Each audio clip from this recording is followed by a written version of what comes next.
Bertsolari artean hezia. Berak ikasi zuen bertsotan Sebastianek. 1986ko Euskal Herriko txapeldun izan zen. 1989an eta 1997an txapeldun orde. Txapelketez harago, plazaz plaza gehien ibili den eta dabilen bertsolarietako bat dugu.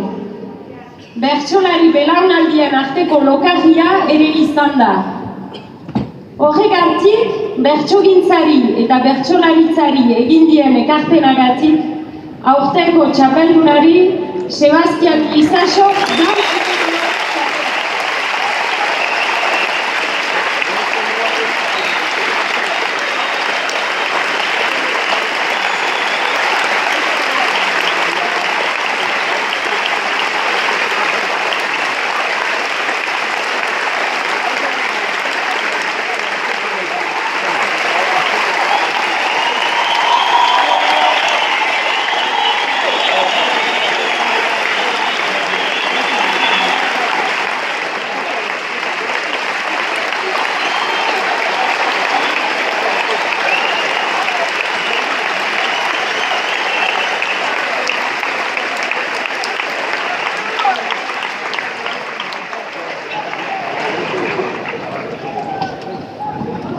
Lizasotarren zubi izaten ahalegindu naiz benetan biertzekoak gogoan ditut momentu eder honetan bertsolaritza eta magia gauzbera diren urnetan, maialen zuzinaren gaurkoan, onena bai onenetan.